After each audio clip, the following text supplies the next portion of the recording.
কালো gown, hood আর চারকোনা টুপি। প্রতিষ্ঠান প্রধানের কাছ থেকে সনদ গ্রহণ, একত্রে আকাশে টুপি নিক্ষেপ। এসবই হয় কনভোকেশন বা সমাবর্তন অনুষ্ঠানে। একজন শিক্ষার্থীর একাডেমিক জীবন শেষে কেরিয়ারের নতুন পথের সন্ধিই এই সমাবর্তন। তাই তো নিয়ম করে 1 থেকে 3 বছর পরপরই আয়োজন করতে হয় এই অনুষ্ঠান।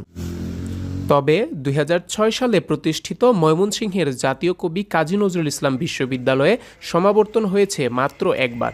দীর্ঘ অপেক্ষার পর 2017 সালে হওয়া প্রথম সমাবর্তনে অংশ নেয় 2006-07 শিক্ষাবর্ষ থেকে 2010-11 শিক্ষাবর্ষে স্নাতক ও স্নাতকোত্তর সম্পন্ন করা শিক্ষার্থীরা। সেই আয়োজনের পর থেকে দ্বিতীয় সমাবর্তনের অপেক্ষায় আছে হাজারো শিক্ষার্থী। বিশ্ববিদ্যালয়ের একাধিক সূত্র জানায় 2017 সালের সমাবর্তনের পর কয়েকবার দ্বিতীয় সমাবর্তনের পরিকল্পনা থাকলেও করোনা মহামারী সহ বিভিন্ন কারণে তা পিছিয়ে যায়। পরবর্তী সময়ে 2023 সালে বিশ্ববিদ্যালয় প্রশাসন নতুন উদ্যোগ নিলেও নানা কারণে তা বাস্তবায়ন সম্ভব হয়নি। এছাড়া সমাবর্তনের সাথে রাজনৈতিক, প্রশাসনিক, আর্থিক জটিলতার পাশাপাশি অনুমোদন প্রক্রিয়ার দীর্ঘসূত্রিতা থাকায় বারবারই মন ভেঙেছে শিক্ষার্থীদের। দীর্ঘদিন যাবৎ সমাবর্তন আয়োজন না হওয়ায় সৃষ্টি হয়েছে সমাবর্তন জটের। তাই তো সমাবর্তনের অপেক্ষায় রয়েছে সাধারণ শিক্ষার্থী সহ বিশ্ববিদ্যালয়ের শিক্ষার্থী থেকে পরবর্তীতে শিক্ষক হওয়া শিক্ষার্থীরাও।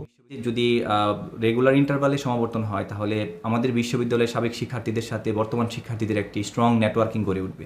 এতে করে আমাদের বিশ্ববিদ্যালয় যেমন সারা বাংলাদেশে পরিচিত হবে এবং আমাদের বিশ্ববিদ্যালয়ের শিক্ষার্থীরা কর্মক্ষেত্রে গিয়ে উপকৃত হবে এবং তারা কর্মক্ষেত্র খুঁজে পেতেও সহায়তা করবে এই সমাবর্তনটি যদি সাথে সাথে আয়োজন করা যেত তাহলে সেটা আমরা সবাই একত্রে একসাথে সেই দিনটাকে উদযাপন করতে পারতাম। এখন অনেকেই বিভিন্ন কর্মক্ষেত্রে প্রবেশ করেছে, সবাইকে হয়তো একসাথে পাওয়াটা অনেকটা মুশকিল হয়ে যাবে। তো আমি আমার ব্যক্তিগত জায়গা থেকে আশা করব যে বিশ্ববিদ্যালয় প্রশাসন এটি গুরুত্বের সাথে বিবেচনা করবে। একটি সমাবর্তন হচ্ছে যে বিশ্ববিদ্যালয়ের সিনিয়র জুনিয়রদের একটি মিলন মেলা, যে বিশ্ববিদ্যালয়ের সক্ষমতা অনুযায়ী প্রতি বছরই যেখানে হচ্ছে যে সমাবর্তন অনুষ্ঠিত হওয়ার কথা সেখানে দীর্ঘ 8 বছর যাবৎ সমাবর্তন অনুষ্ঠিত হচ্ছে না। তা আমরা চাই যে অতি দ্রুত একটি সমাবর্তন অনুষ্ঠিত হোক।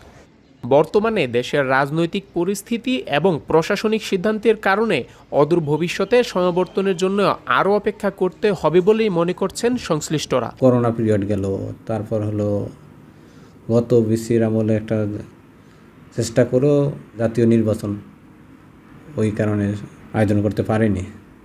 তো যতটুকু জানি যে বর্তমান প্রশাসন এই বিষয়ে ইতিবাচক পদক্ষেপ নেবে এবং কাজ করে যাচ্ছে যাতে খুব শীঘ্রই, যেহেতু 8 বছর পেরিয়ে গেছে, যে খুব শীঘ্রই একটা সমাবর্তন করে শিক্ষার্থীদের সেই কাঙ্ক্ষিত দিন ফিরিয়ে দিবেন বলে আমি বিশ্বাস করি। এবং সেই লক্ষ্যে শিক্ষক সমিতির যদি কোনো কাজ থাকে বা কোনো বিন্দুমাত্র কোনো পদক্ষেপ না, সেই জায়গায় আমরা প্রশাসনকে অনুরোধ করবো যে দ্রুত দ্বিতীয় সমাবর্তনটা যাতে আয়োজন করে এবং শিক্ষার্থীদের যে দাবিটি সেটি যাতে পূরণ হয়।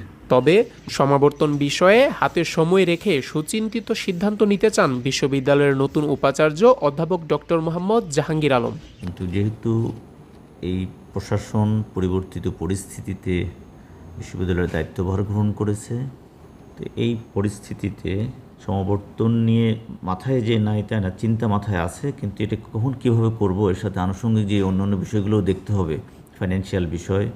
বর্তমানে সব জায়গায় পার্টিকুলারলি শিক্ষা প্রতিষ্ঠানগুলোতে যে বিভিন্ন সমস্যা স্পন্টানিয়াসলি সামনে চলে আসে, এগুলো বর্তমান প্রশাসনকে একটু ব্যস্ত রেখেছে এই বড় কাজটা নিয়ে ভাববার ক্ষেত্রে।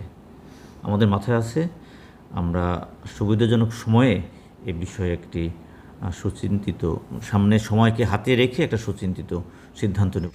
বিশ্ববিদ্যালয়ের শিক্ষার্থীদের প্রত্যাশা দ্রুত সময়ের মধ্যেই প্রশাসন কার্যকর উদ্যোগ নেবে এবং বহু প্রতীক্ষিত তৃতীয় সমাবর্তনের আয়োজন করবে। তবে বর্তমান বাস্তবতায় সেই অপেক্ষা যে আরও দীর্ঘ হতে পারে তা স্পষ্টই বোঝা যাচ্ছে।